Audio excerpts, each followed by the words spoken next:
vez juntos para cultuarmos ao Senhor.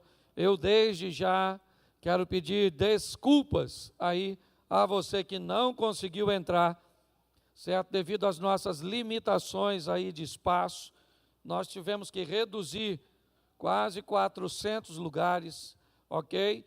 E acomodamos o que podíamos, mas algumas pessoas tiveram aí que ficar para o nosso segundo culto, pois no domingo temos 2 cultos, um às 18 e o outro às 20 horas.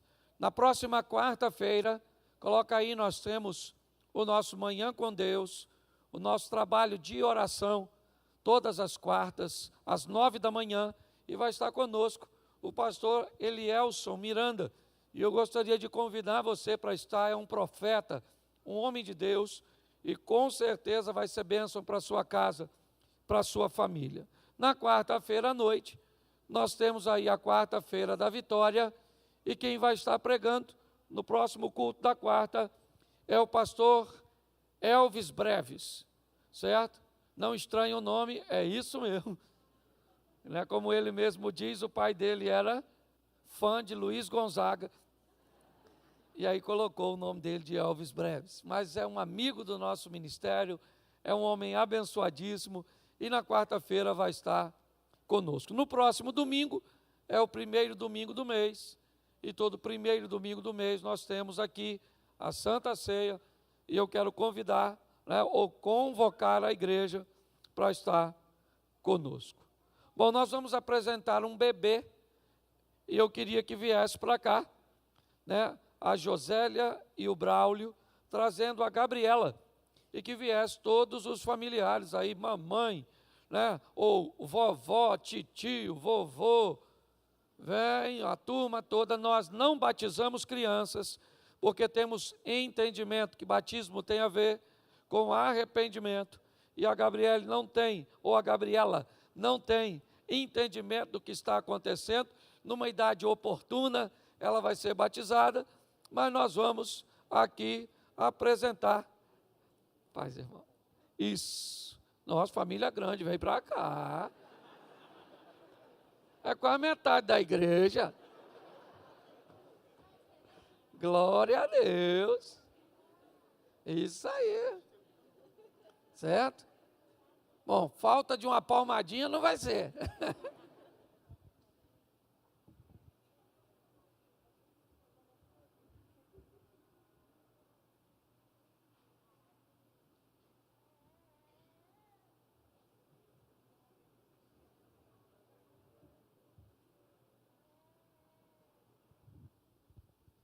Intimidade eu tenho, né? Estou com o netinho ali. Ele já está de olho ali em mim.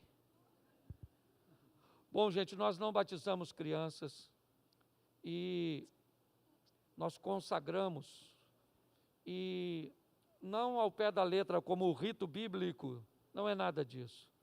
Nosso propósito é simplesmente, no mundo espiritual, reconhecer que vocês estão dando legalidade ao Espírito de Deus para cuidar desta menina nos momentos em que vocês não puderem estar por perto.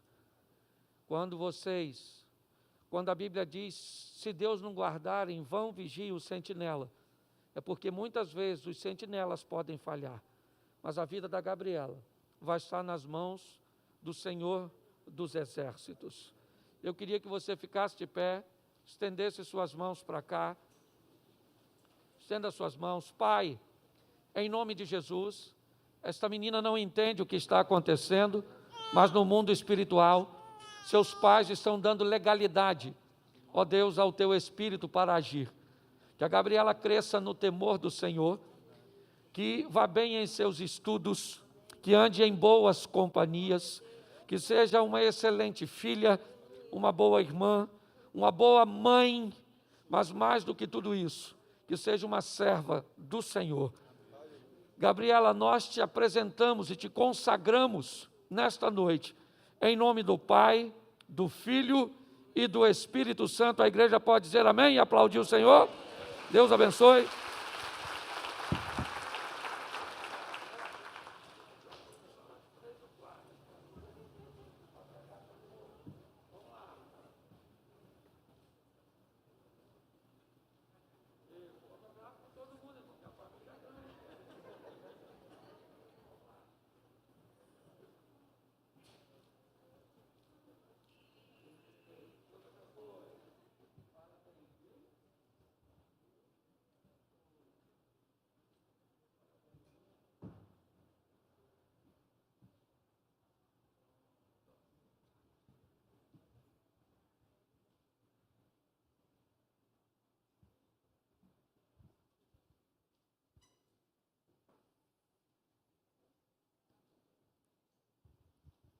Quem estava aqui na quarta-feira, levante a mão. Você vai ouvir a mesma mensagem de quarta. Depois de quarta-feira, essa mensagem não saiu do meu coração. E hoje eu até preparei uma outra mensagem para pregar, mas ela ficou muito forte no meu coração. E eu quero só fazer uma reflexão com vocês, poucos minutos. Para nós lidarmos com Deus, é importante que venhamos a entender a dinâmica de sua ação, seus propósitos, a maneira que Ele age. Uma das coisas que precisa ser vista com muita sabedoria é a particularidade, é a individualidade cuja qual Deus nos trata. A palavra indivíduo coloca sobre nós qualidades incomparáveis, inconfundíveis. Coisas em nós como impressão digital, com a nossa íris do globo ocular, coisas que apesar de tantos milhões de pessoas na face da terra, isso é algo somente nosso. E até mesmo nós que temos comportamentos e personalidades que se identificam, inevitavelmente, nós reagimos de forma diferente, dependendo do momento que nós estamos enfrentando. Quando nós vamos lidar com Deus, duas coisas têm que ser vistas. Primeiro, que Deus quer nos proteger do diabo e de sua semente. Às vezes, nos proteger do diabo é mais fácil. Eu costumo dizer que se alguém tem um comportamento ou age de uma certa forma porque tem demônios, é fácil. Você expulsa o demônio, a vida da pessoa conserta. O problema é quando a pessoa tem uma vida toda bagunçada e não tem demônio. Aí você, como é que você faz para resolver? Expulsa ela dela mesma? Suas escolhas, a maneira que ela resolveu, né, viver, acaba sendo tóxica, danosa. Tem pessoas que passam grande parte de sua vida consertando erros do passado, ao invés de estar empreendendo futuro. Tempos que deveriam ser de felicidades são de busca de conquistas do perdão de seu cônjuge, de seus pais. Períodos que deveriam ser de tranquilidade são extremamente cansativos para se quitar dívidas e situações que aconteceram lá atrás. Boa parte das pessoas anda extremamente cansada, porque Deus criou uma lei de semeadura, dizendo que tudo aquilo que o homem semear, isso também ele ceifará. Entendendo que a semeadura, ela é opcional, mas a colheita, ela é obrigatória. Eu escolho o que eu planto, mas não tenho o direito de escolher o que eu colho. É muito importante nós olharmos para a vida com um pouco mais de cautela, com um pouco mais de cuidado. Porque senão vamos perder numa vida, vamos dizer aí, com média de 80 anos. Se você perder 8 anos resolvendo um problema, você já jogou fora 10% de sua vida. Se você levar em consideração que dos 80 anos que você viveu, aproximadamente, quase 27, 26 e alguma coisa, você passou dormindo, né? Um terço. Nós vamos ver que Isso é bastante delicado.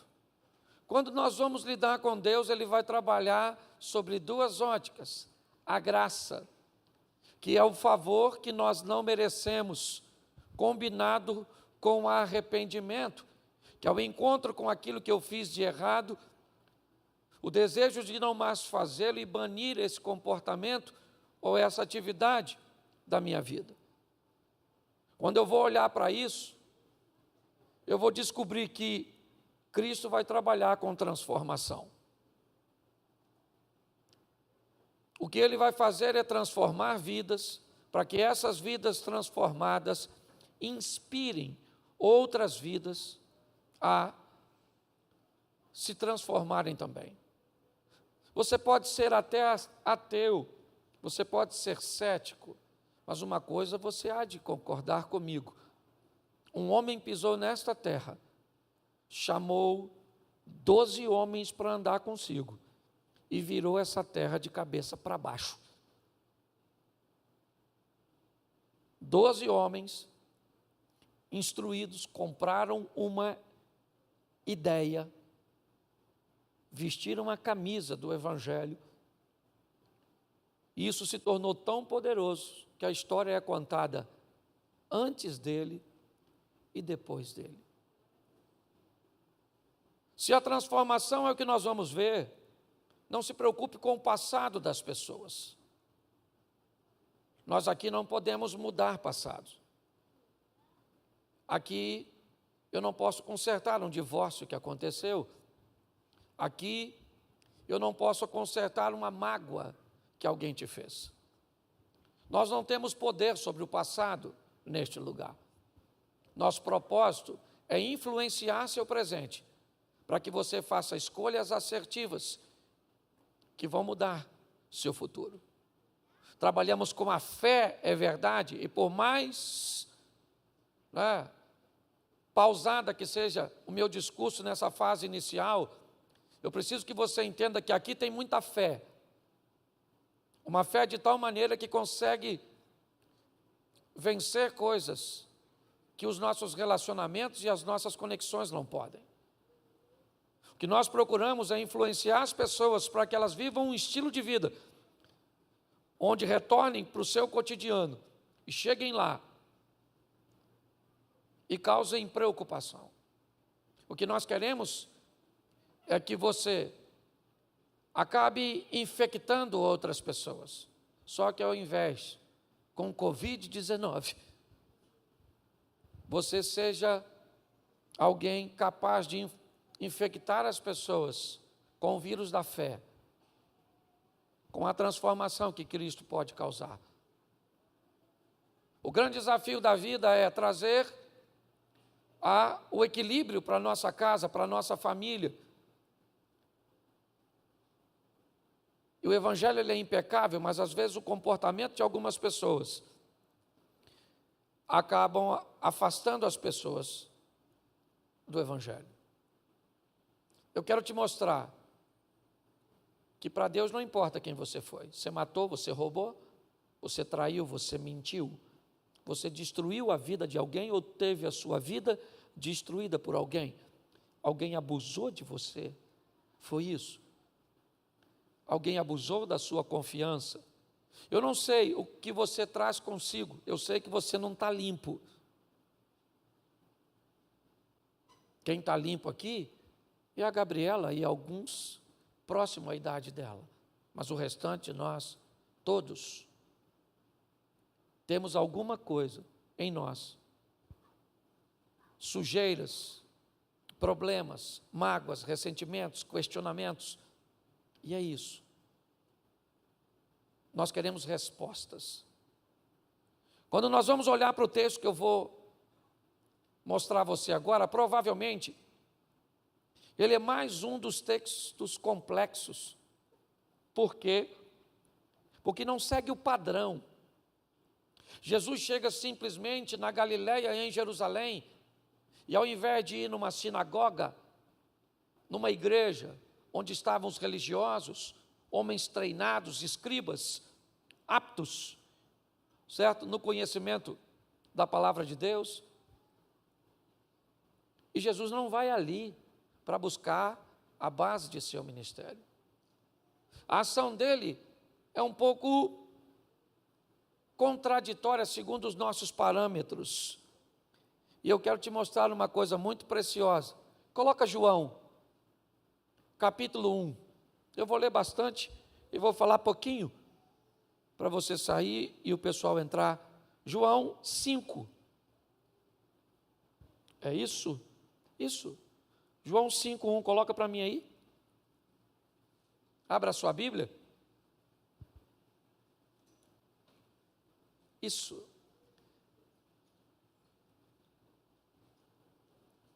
Perdão, é Marcos 5. Marcos 5:1.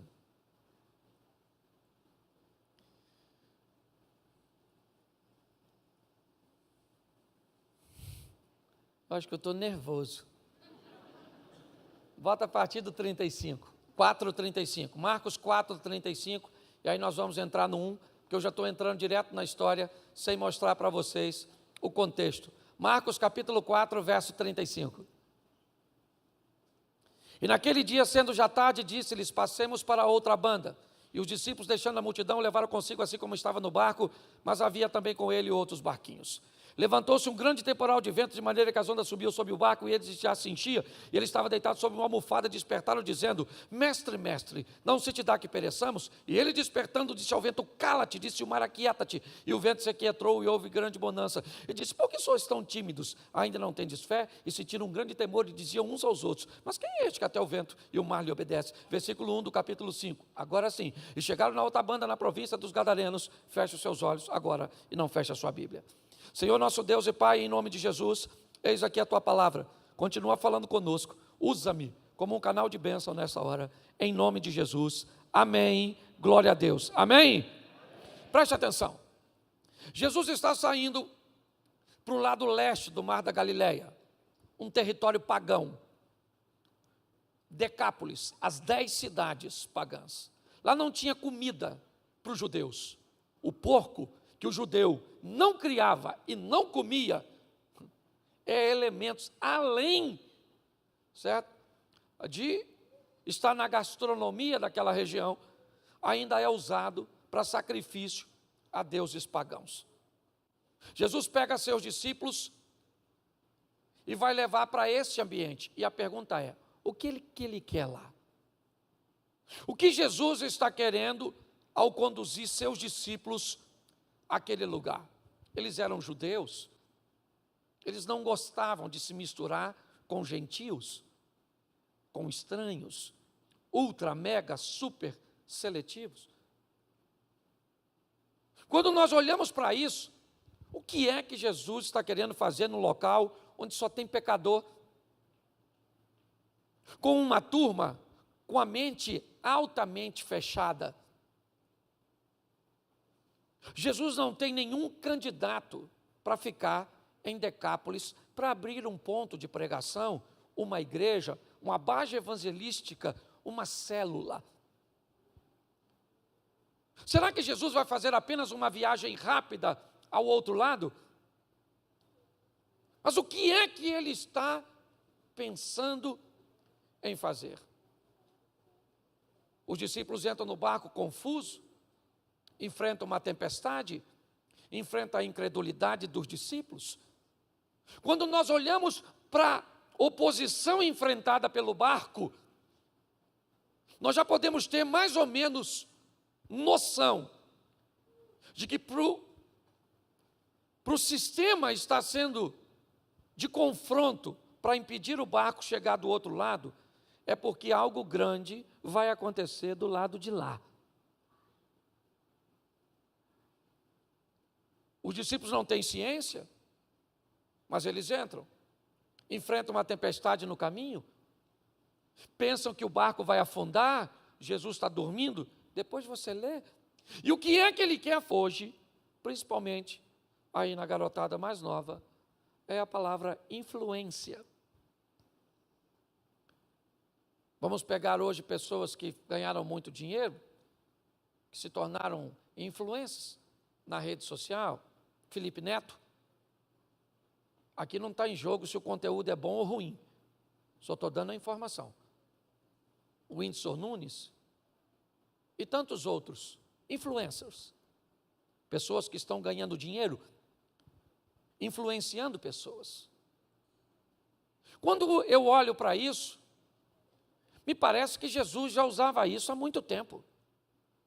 Procurar os influentes para mudar a vida dessas pessoas, para fazer com que alguém de influência utilize dessa influência para expandir o reino dos céus no ambiente que ele está inserido. O problema é quem Jesus vai tomar por candidato numa cidade pagã. Quem? Se nenhum de seus discípulos são qualificados para ficar naquele ambiente, o que Jesus vai fazer para arrumar alguém para liderar uma equipe naquele território? Nenhum dos seus 12 quer ficar lá. Talvez se fosse eu ou você, procuraríamos alguém mais religioso, alguém que já tivesse um perfil adequado para desempenhar a função. Pois é. Pastor, o que você está querendo dizer? Eu estou querendo dizer uma coisa muito simples para já adiantar. Você tem uma rede de influência que Deus está querendo alcançar. E para Ele alcançar uma rede de influência que é sua, Ele está querendo usar você. E para Ele usar você, Ele precisa transformar a sua vida. É assim que funciona. Um evangelho que para em você, ele é pobre. Um evangelho que continua após a sua conversão, ele é vivo. E é assim que funciona. Deus está de olho nos seus familiares, nos seus amigos, nos seus funcionários, no seu network, na sua rede de relacionamento. Ele quer alcançar. Usando quem? Você.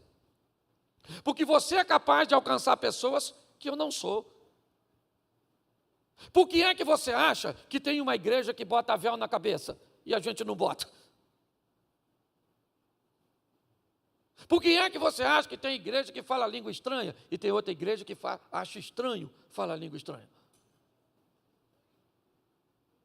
Por que você acha que tem igreja que só canta o hino e outra igreja não canta o hino? Uns cortam o cabelo, outro não corta o cabelo. Uns usa calça comprida, outro não usa calça comprida.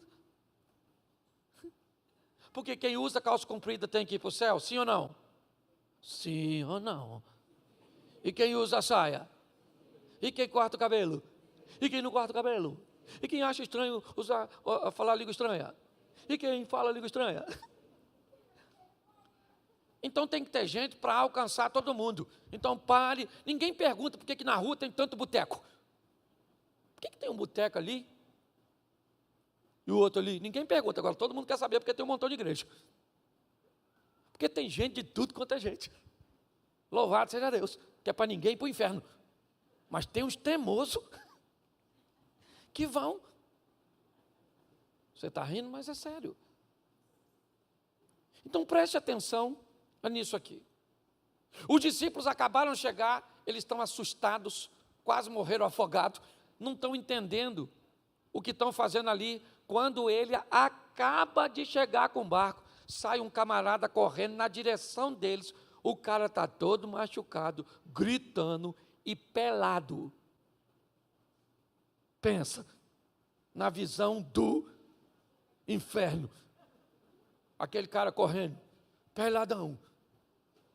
E o discípulo deve ter pensado, gente, nem me refiz do susto que levei, e lá vem outro.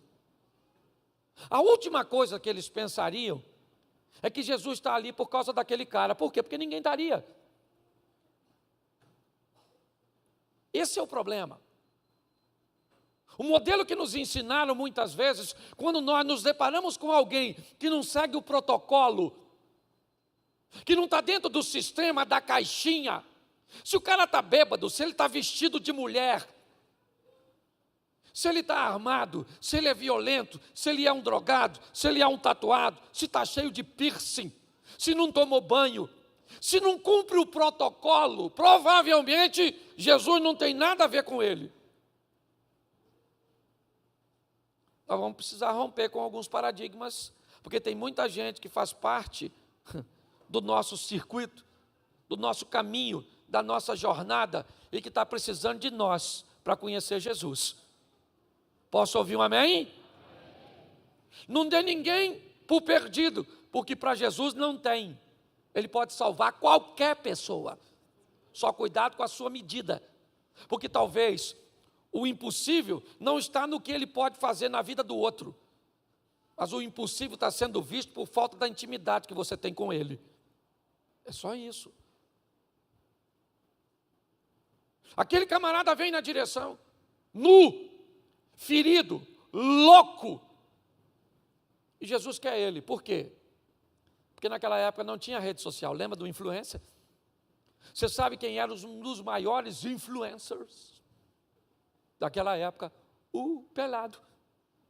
Porque todo mundo sabia. Conhece o maluco? Aquele que anda pelado aí atacando os outros? Conheço. Todo mundo sabia quem o camarada era. Sim ou não? Ele era pop. Se a popularidade dele é negativa, isso não é problema nosso. Porque o negativo na mão de Deus toma uma dimensão que você nem possa imaginar.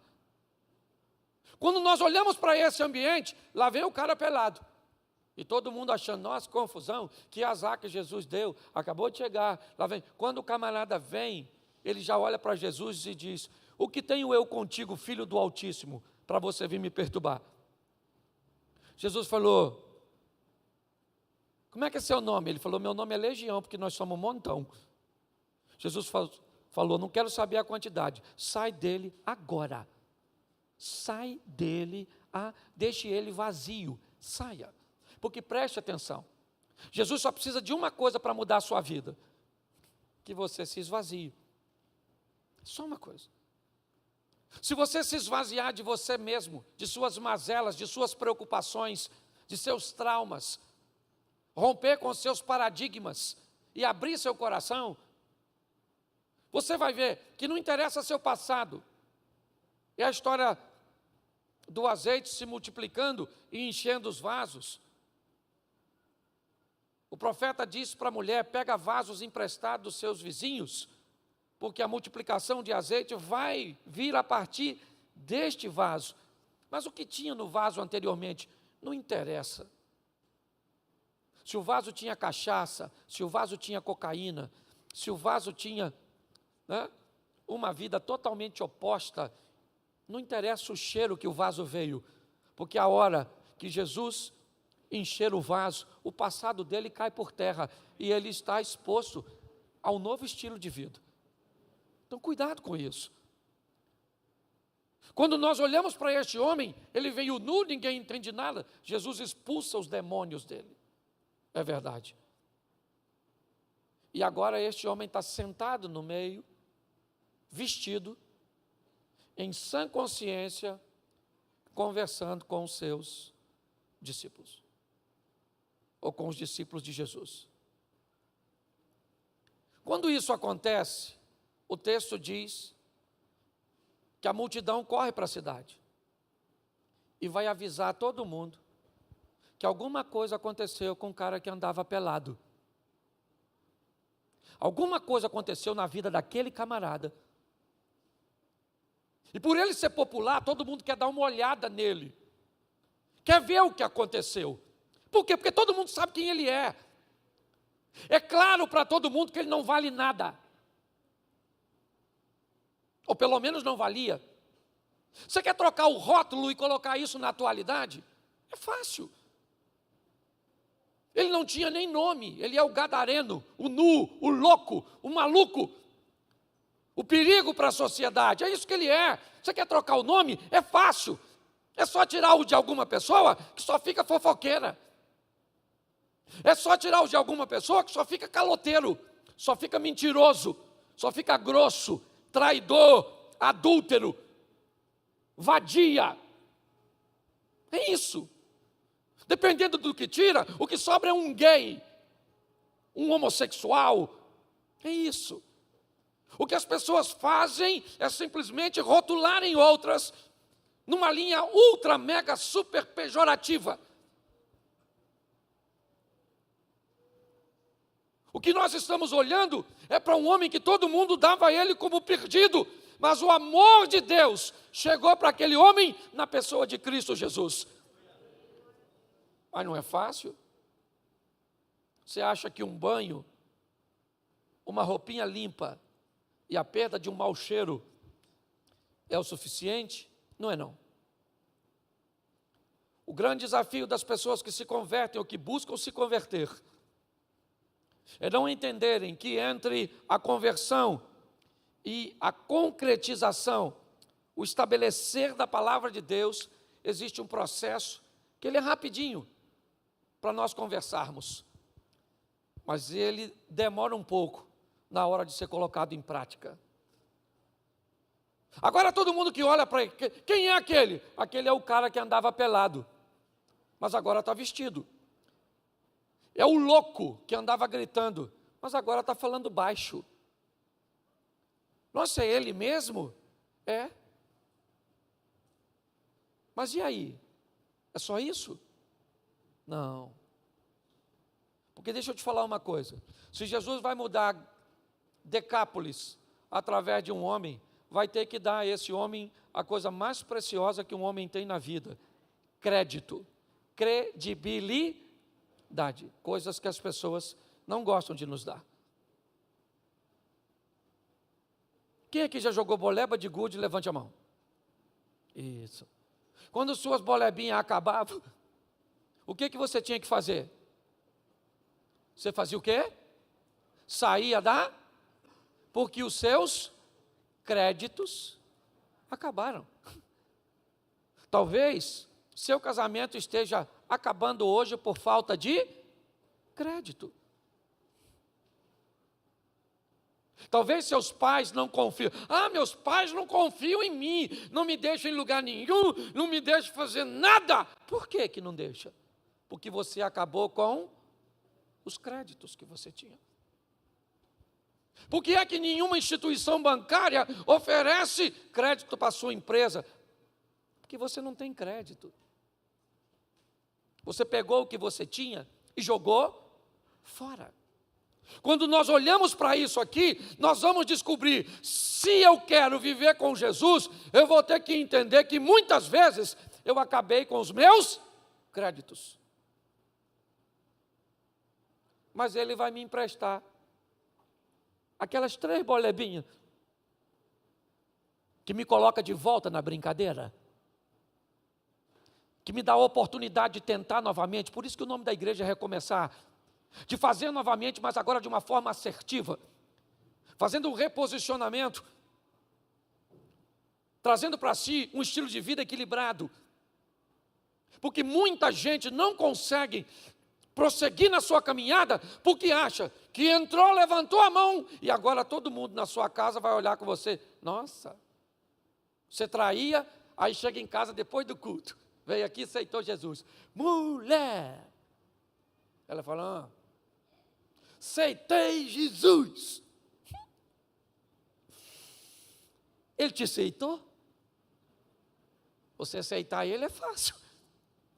Difícil é ele te aceitar sabendo quem você é. Agora eu sou um novo homem. A mulher olha e diz, por enquanto só você acredita nisso. Porque você vai precisar retomar a credibilidade novamente. Se você quer ter uma caminhada com Deus segura, firme, aprenda que para andar com Deus você tem que ter crédito, tem que ter moral, melhor dizendo. Hoje nós ouvimos falar muito, porque isso é uma falta de ética, é falta de moral. Resumindo, a grosso modo, ética é saber que está errado, moral é não cometer o erro. Hoje está assim de gente que tem muita ética, mas não tem moral nenhuma. O desafio é esse. O indivíduo que tem ética, ele sabe que trair está errado. Mas o indivíduo que tem moral, ele não trai. Quando nós olhamos aqui, o que vemos é que vamos precisar reconstruir. Nós vamos pregar o evangelho para as pessoas, porque a tônica é essa. É expandir o reino, é expor Jesus, é pregar a salvação, é mostrar a beleza do evangelho. Mas quando nós vamos mostrar, o que as pessoas falam normalmente? Tem um cara perto da minha casa, tem alguém na minha família. Sempre alguém traz à tona o descrédito. Sabe? Por isso que a Bíblia diz que Jesus é um rio de água viva. Por quê? Viva. Porque ele arranca a sujeira, como arrancou a de Naamã, e não vai parar nas margens. Ele vai levar embora para o mar do esquecimento. Porque nós sujamos a imagem dele. A verdade é essa. Com o nosso comportamento. Quando eu olho para esse homem, como é que ele vai mudar? Ele vai mudar ganhando um pouquinho de crédito. Por quê? Porque ele já está vestido e não estava. Ele já está tranquilo e não estava. Ele parece que tem um novo estilo de vida. Então, se ele parece, vão para a segunda fase dessa história. A fase da desconfiança. Sabe aquela fase que as pessoas olham para você e para mim e dizem, quero ver se converteu mesmo. Você é fogo de palha. Conhece isso? Já está devendo de novo, está fumando de novo, está bebendo de novo, está vendo pornografia de novo. Porque fica todo mundo desconfiado. Por quê? Porque essa é uma das fases do processo. O povo olha para você e para mim e para todo mundo e diz, fica de olho, isso não vale nada não, rapaz. É a fase da desconfiança. Fica triste com ela não, ela precisa ser vencida. Porque quem desconfia de você hoje vai estar te defendendo amanhã. É só uma questão de tempo. Você pensa que não desconfiava de Jesus, não? Desconfiava. Certo? Perguntaram, quando alguém disse, olha, eu achei o Salvador vindo de Nazaré. Sabe o que disseram? Pode vir alguma coisa boa de Nazaré? Fica todo mundo de olho. Olha, eu não sei se Mary vai lembrar disso, mas no começo do meu relacionamento com minha mulher, meu comportamento era tão ruim, que meu tio, que me criou como pai, chamou ela e falou para não casar comigo.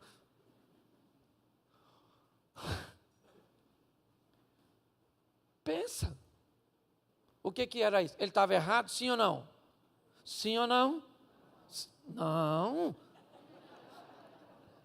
É claro que não, porque eu não tinha crédito. Aí eu me converti, ficou todo mundo na desconfiança. Eu parava no lugar, tinha gente que me chamava para beber. Toma um negócio aí, Cláudio. Não, menino, aceitei Jesus. Agora é Bíblia. Oh, irmão, a paz do Senhor.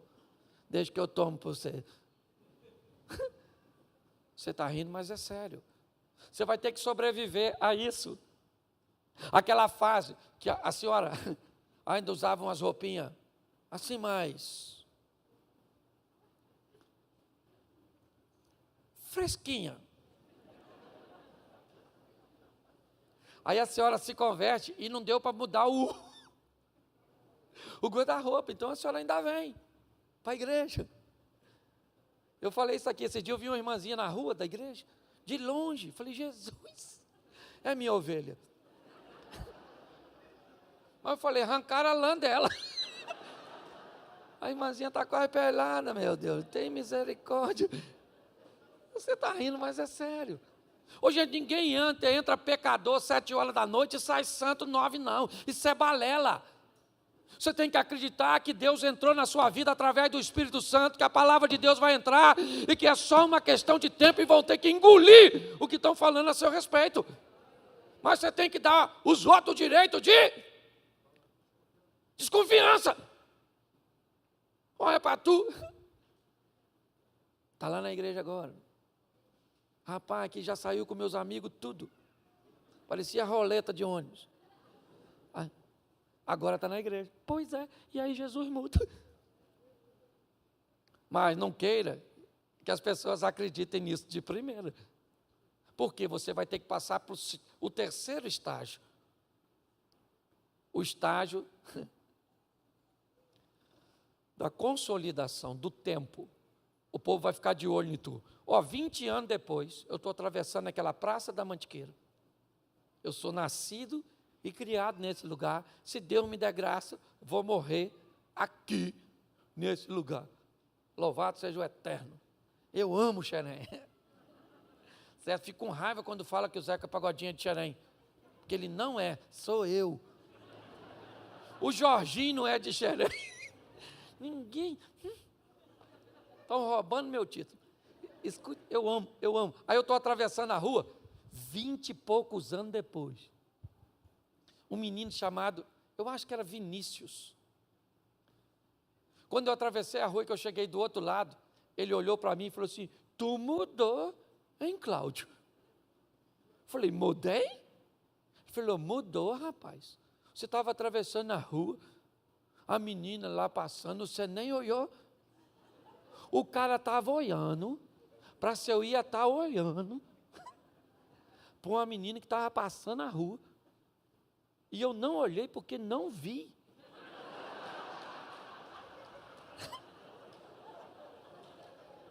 Eu estou falando sério.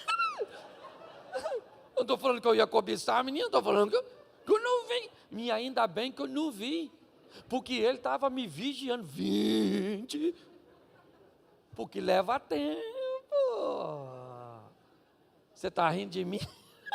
Como se você não tivesse.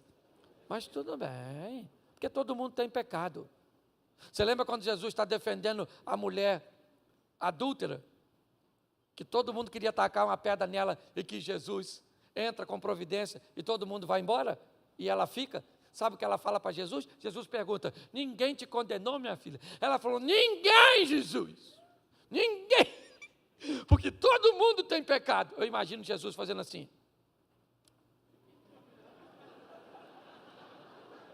Todo mundo não, fala. Eu aqui tenho moral para te dar uma pedrada. Você está rindo?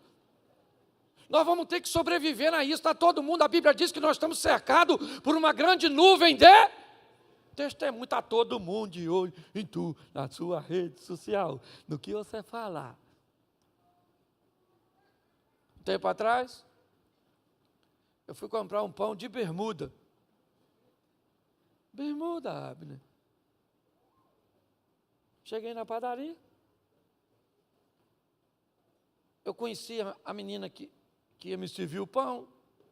Sabia que ela era meio xiita no ambiente religioso. Aí eu me aproximei do balcão para ofuscar o campo de visão. Aí ela falou, está de bermuda, pastor?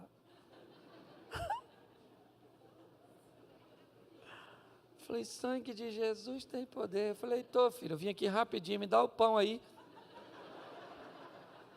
Ela falou, nossa, o pastor assim de bermudinha.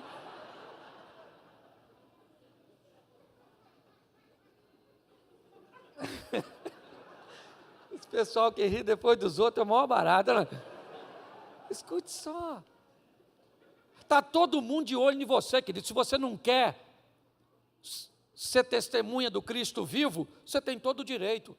Mas se for para andar com Ele, vai ter que pagar o preço de levar a Deus a sério. Essa é a grande verdade.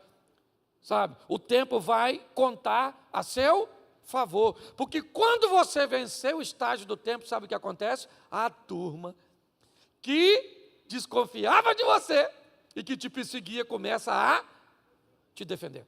Hoje, por exemplo, às vezes eu paro ali, lá não vou falar o nome não, para não fazer propaganda. Eu paro ali, porque meu primo para ali num boteco.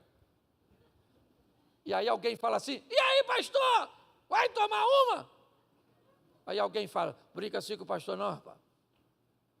O pastor não gosta dessa brincadeira, não. Eu nem falo nada, já tem gente me defendendo. Antes que me acusava. Lá no seu trabalho, aquelas pessoas que, olha a Bíblia, vai para a igreja, isso aí, com o tempo, sabe o que eles falam? Tem culto lá essa semana? Leva meu nome aí da minha mulher, leva. É ou não é assim? É assim. Depois de um tempo, quando descobre que você realmente vestiu a camisa, fala assim, menino, leva meu nome aí, menino. O nome dos meus filhos. Já estou querendo entregá-los ao Estado Islâmico, esses meninos. Pare e pense. Você começa então a se deparar com os defensores, com aqueles que já viram que você está mudado, está transformado. Gente, eu tenho a minha rede de relacionamento e ela eu vou influenciar. Eu não tenho como influenciar a sua. Quando eu olho para esse camarada, eu vejo quem ele era. Ele era um maluco que andava nu, mas quando Jesus vai sair dali, ele pede a Jesus, Senhor, me deixa ir com o Senhor, eu estava morando nos sepulcros, ninguém me dava confiança. Ele disse, não, meu filho, você não vai comigo, você vai para a sua casa, você vai para os seus, você vai para a sua rede de relacionamento e vai mostrar para eles quão grandes coisas fez o Senhor por você e como Ele teve misericórdia. Você não vai falar para eles, gadareno, não fale para eles, gadareno, porque esse povo já está cheio de palavras, este povo já está cheio de hipocrisia. Pare de falar de amor, gadareno, e ame. Pare de falar de bondade e seja bom. Pare de falar da verdade e viva, porque o povo não aguenta mais palavras, o povo está querendo decisões. Jesus está dizendo, vai para lá, gadareno, e mostra para eles quão grandes coisas eu fiz por você e como eu tive misericórdia de você. E sabe o que é legal de uma rede de relacionamento? É o que o marketing multinível descobriu, é a chave de um bom negócio, se for feito de maneira correta. O que as pessoas fazem hoje no marketing multinível para enganar pessoas, para ludibriar pessoas, é algo extraordinário se usado da forma correta. Porque preste atenção, gadareno, ele vai para a sua rede de relacionamento e expande o evangelho. Mostra para eles, com 1 mês, com 2 meses, com 1 ano, com 2 anos, está ali. E quando ele fez isso com sua rede de relacionamento tinha um braço de relacionamento, que tinha outro braço de relacionamento, e o evangelho foi se espalhando em Decápolis. Pessoas estão sendo transformadas. A história do homem que mudou é verdadeira, ele mudou de verdade, certo? E quando será que o transformador volta de novo? 2 anos e meio. Marcos 8. No final do capítulo 7, Jesus chega em Decápolis, pelas terras de Tiro e de Sidom. E agora, quando Jesus chega, 4.000 homens, 2 anos e meio depois. Gente, reunir tanta gente naquela época não era tão simples. Quando você vai a Jerusalém, você vai a Galiléia, você entende que para dar àquela multidão, discípulos de Jesus, mensageiros, iam 20, 30, 2 meses à frente, avisando quando Jesus ia chegar. Era tão difícil juntar pessoas que Jesus fazia milagres com o propósito de aproximá-los. Nós vamos lá por quê? Porque Ele dá pão para a gente. É isso, Ele dá pão, sabe? Olha só, você acha, pastor, comida? Pois é, estranho, né? Quando Jesus encontra com Pedro, que tinha ido pescar e volta com o barco vazio, sabe o que Jesus pergunta? Vocês têm o que comer? Jesus não chamou isso para orar. Não, vamos ler a Bíblia, não. vocês têm alguma coisa para comer? É isso? Jesus estava preocupado, muito mais do que também com a parte espiritual. Quando eu olho para esse texto, o que eu vejo? Jesus chega agora lá, eu imagino a boca, né? Ou a expressão, melhor dizendo, dos discípulos. Vamos de novo em Decápolis? Vamos. E da última vez, deixamos um camarada lá, o ex-endemoniado. 2 anos e meio, e agora, como é que nós vamos chegar? Nós, tem tanta gente aqui, segundo a multiplicação dos pães. Olha bem. E agora? Nossa, mas como é que esse povo está todo aqui para ouvir Jesus? Ah, como é que ele está todo aqui? Ele está todo aqui porque um indivíduo mudou de vida de verdade, e uma pessoa, quando muda de vida de verdade, desencadeia isso. Nós somos uma igreja que tem por nome recomeçar.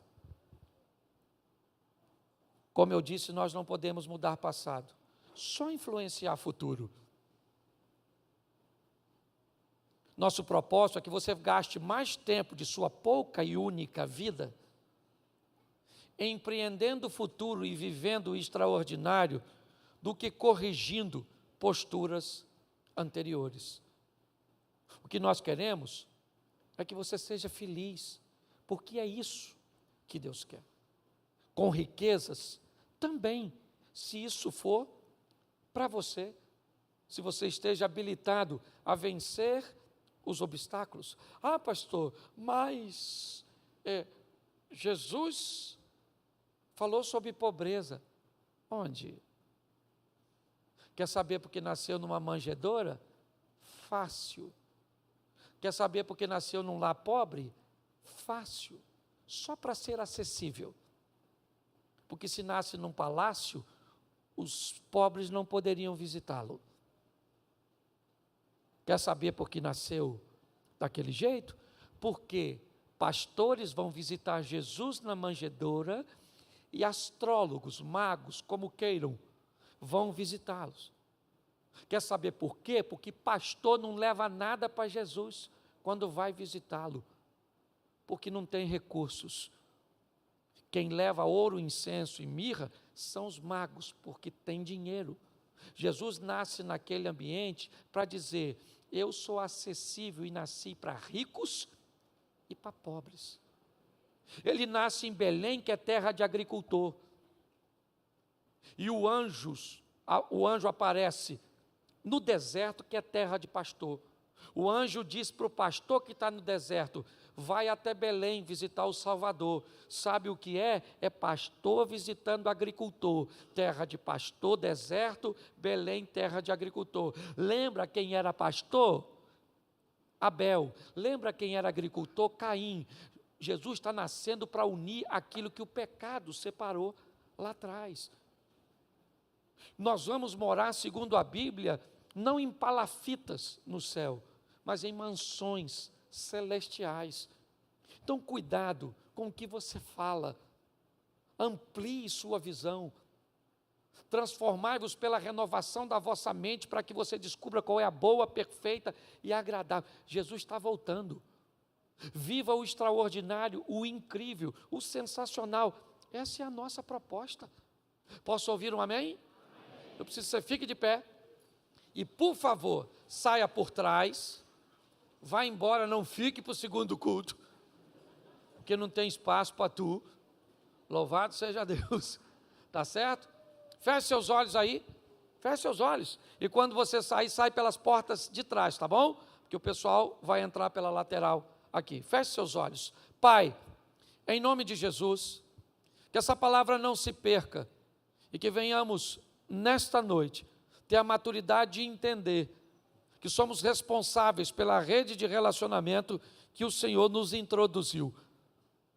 Desperte a nossa mente, o nosso coração, a um nível de intimidade, para que possamos trazer para a tua casa, para a tua presença, pessoas que serão influenciadas não pelo nosso conhecimento teórico, mas por uma vida prática, piedosa, cheia do Teu Espírito. Que esta seja uma semana extraordinária, uma semana de boas notícias, de bons negócios. Leve o Teu povo em paz, guardado por Tuas mãos. Que o grande amor de Deus, nosso Pai, a graça de nosso Senhor e Salvador Jesus Cristo e as doces consolações do Santo Espírito de Deus, seja para com todo o povo do Senhor, e todos digam, que Deus te abençoe. Sente aqui você da frente, sente só um minuto.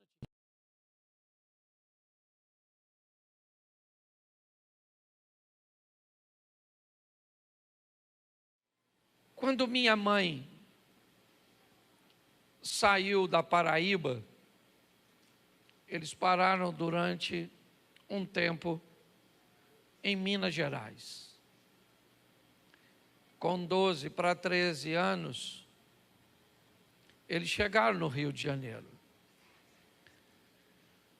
Foram morar lá perto, né, no ponto final aqui do ônibus que vai para Xerém. Com 14 anos de idade, meu pai tinha 35 nessa época, engravidou minha mãe. Há um tempo atrás, eu conversando com minha mãe, ela me disse: filho, eu fui criado num regime onde eu não sabia que filho nascia por causa de relacionamento sexual. Eu não tinha esse conhecimento, não chegou para mim lá na Paraíba. Então eu não tinha entendimento quando eu estava me relacionando com seu pai, que sabia muito bem o que estava fazendo, que eu poderia, através daquele ato, gerar um filho. Se eu tivesse o entendimento disso, eu teria ou não teria feito, até porque era uma menina de 14 anos. Minha mãe me teve com 14, já para 15, quase com 15 completo. E eu sei muito bem o que é não ter uma família. Ou melhor, eu prefiro olhar por outro ângulo.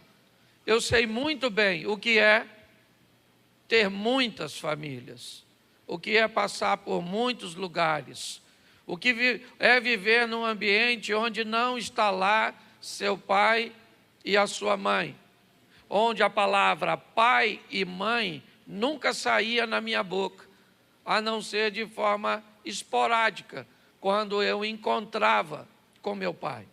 Hoje me sinto um pouco mais à vontade de falar sobre isso, porque meu pai não está mais vivo.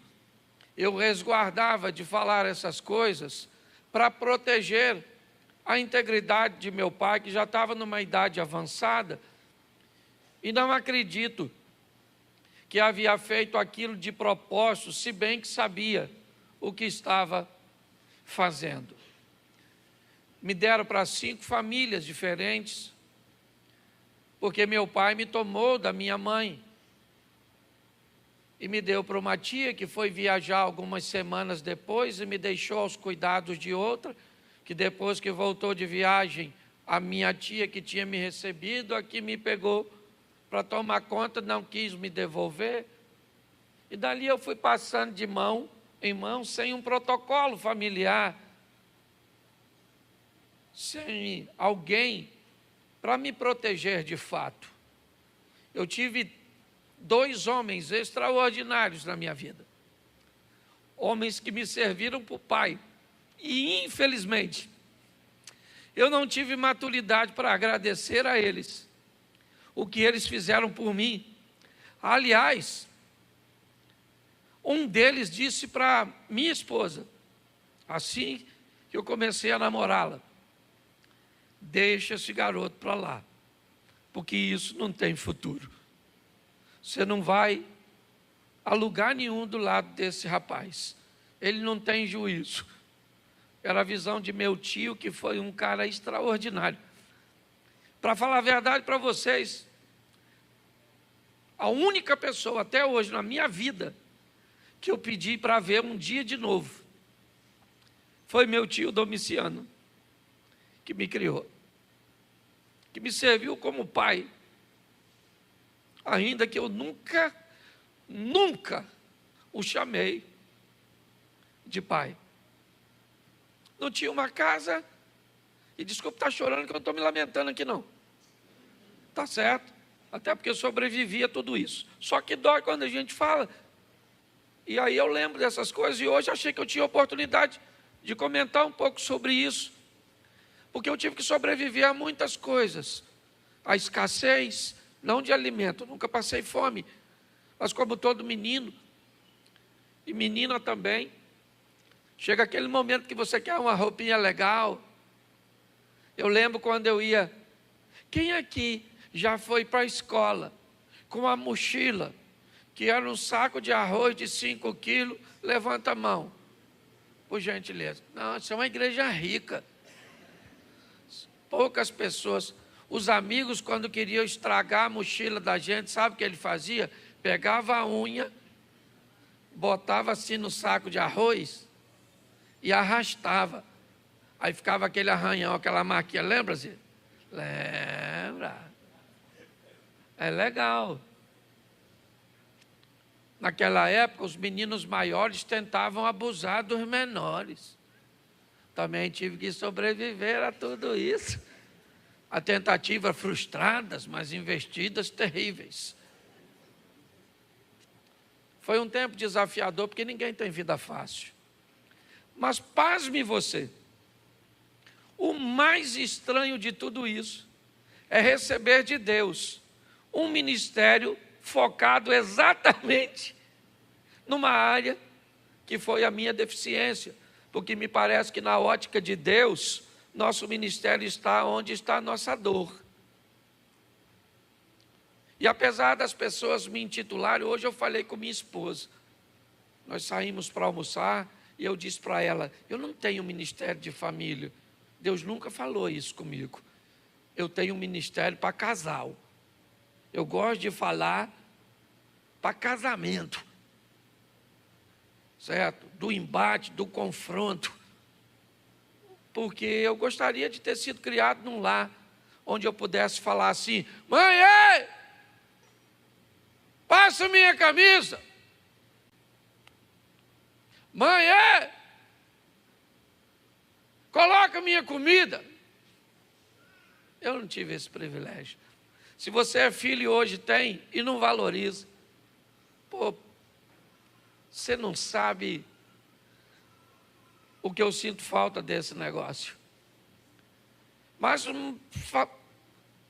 nutrindo isso da minha mente, me veio um texto, e ele é Malaquias, capítulo 4, verso 4, onde o texto diz assim, lembrai-vos da lei de Moisés, meu servo, a qual lhe mandei em Horebe para todo o Israel, a qual são os estatutos e juízos. Eis que vos envio o profeta Elias, antes que venha o dia grande e terrível do Senhor. Verso 6. E converterá o coração dos pais aos filhos, e o coração dos filhos aos pais, para que eu não venha e fira a terra com maldição. Feche seus olhos. Senhor nosso Deus e Pai, continua falando conosco e usa-me como um canal de bênção nesta hora. Pelo poder do nome de Jesus, é o que eu te peço. Amém. Glória a Deus. Amém. Capítulo 17, verso 26. Esse aqui também é bom. Nesse mesmo dia, foi circuncidado quem? E quem? E quem? Seu filho.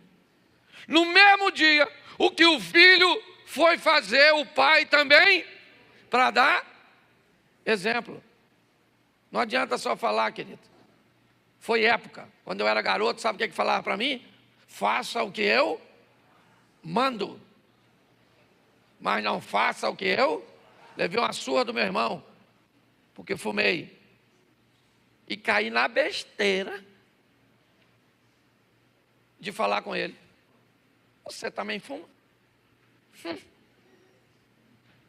Ele pisou no meu pescoço, no sofá. Fala de novo que eu fumo. Fumo com o meu dinheiro, você tem dinheiro? E a minha vontade é falar, tira o pé que eu falo. Com o pé.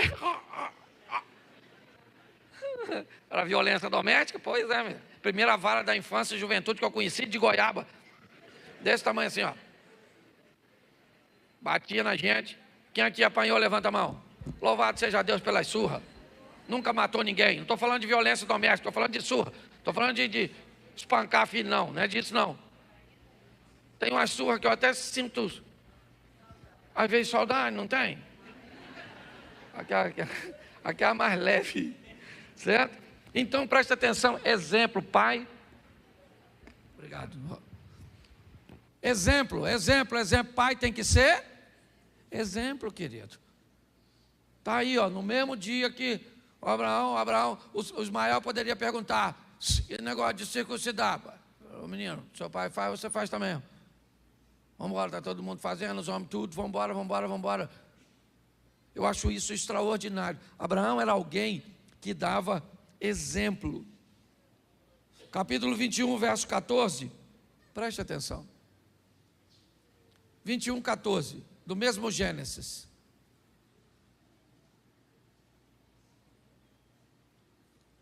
Então se levantou Abraão pela manhã, de madrugada, tomou o pão num odre de água e os deu a Agar, pondo-os sobre o seu.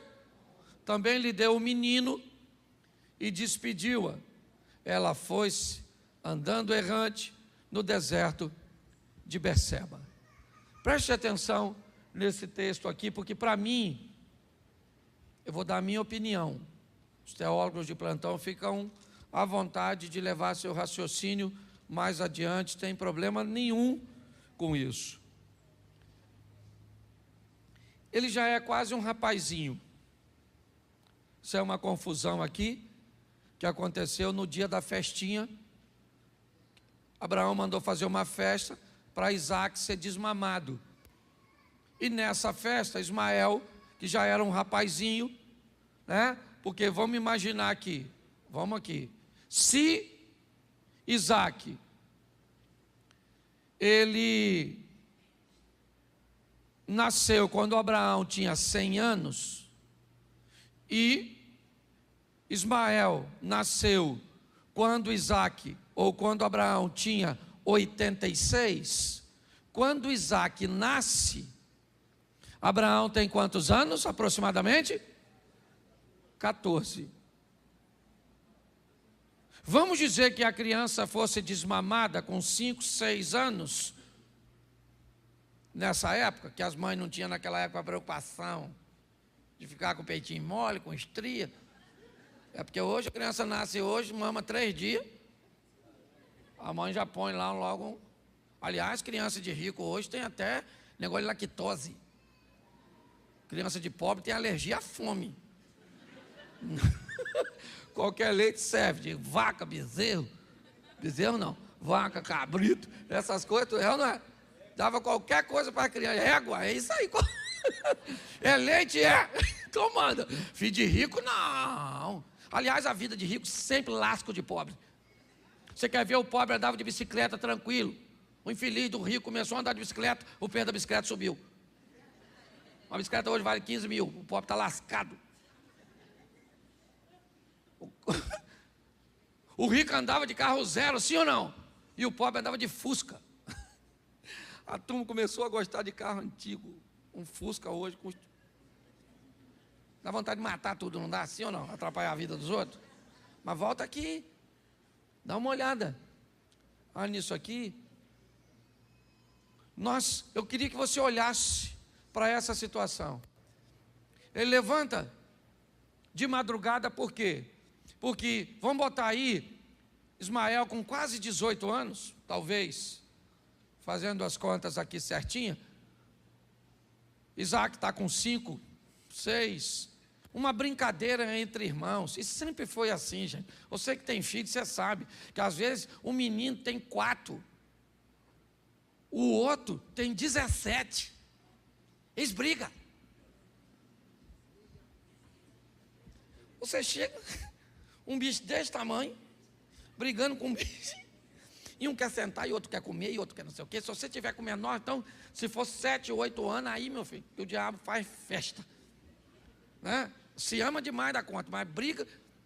E aí o Ismael fez uma brincadeira que não devia. É isso que a história está contando. E nessa brincadeira, a Sarai, ou Sara agora, disse: olha, Abraão, manda esse garoto embora, porque esse menino não é da R$1. Não vai herdar nada.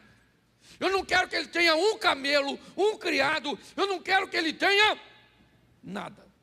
Eu não vou fazer as contas, é um conhecimento meio empírico meu, mas eu vou falar para vocês, pelo menos pelo que eu conheço a grosso modo. Se quiser pesquisar depois, principalmente a garotada que gosta de pesquisar para dar uma contrariada na palavra, não estou afirmando nada, dá uma entradinha para mim, porque para mim, meu irmão, os árabes são muito mais ricos que os judeus. E quando nós olhamos esse texto, nós vemos Sara dizendo: esse garoto não herda R$1 do meu filho. Manda ele embora. Ele manda, está aí, ó, o milionário, mandando o filho de madrugada, com odre de água e um pouco de pão. Provavelmente, como pai, a preocupação dele é a seguinte: meu filho, estou mandando você com pouco recurso, porque a hora que o recurso acabar, volta que papai está aqui de novo. Porque está assim de pai, que cria filho para não ir longe. Cria filho para viver na barra da saia de papai e de mamãe. Filho não é para criar dessa forma não, querido. Se você criar seu filho bem, ele pode morar onde for, e ele ainda continua vivendo perto de você. Se você criar ele mal, você pode deixar ele dentro da sua casa, que nem seu amigo ele é. A verdade é essa. Então, distância não define intimidade e proximidade entre família. Quando ele diz, vai embora, ele vai. E aí, meu irmão, eu já falei disso aqui. A água acabou. A mãe vai doer demais ver o menino morrer. Ela se afasta. E aí o texto, numa tradução que eu amo, diz que o menino em choro, longe da mãe, que já não é mais um menino, mas a mãe deve ter explicado: filho, mamãe ou você morre primeiro. E para um não ver o outro morrer, faz o seguinte: fica aqui. E ele não era um bebê chorão, viu? Ismael não era um garotinho chorão, não. Até porque eu já cansei de ouvir mensagem na igreja dizendo que deserto é lugar de transição. Esse deserto vai passar, esse deserto vai passar. Vai passar, para esse cara não passou. A Bíblia diz que ele cresceu, venceu e prosperou no deserto. Porque se Deus for contigo, o deserto tem que te fazer prosperar. As bênçãos do Senhor nos seguem até os desertos. A verdade é essa. Quando eu olho para esse cara, o que eu vejo? Eu vejo ele orando a Deus, debaixo daquela árvore para morrer. E aí o anjo vai lá e conversa com a Agar e diz: o que você está chorando, Agar? O que você está falando aí? Deus ouviu o choro, o clamor do garoto. Olha aí ao seu lado, tem um poço. E ali a história muda a respeito deste menino. Ele vai viver coisas extraordinárias. Ele vai viver coisas fantásticas. Porque tinha um pai, preste atenção, ele não levou basicamente R$1, um odre de água e um pouco de pão. Mas aprenda, com Abraão dando para Ismael a maior herança que um pai pode deixar para um filho. Qual é? Ensinar o endereço de Deus para eles.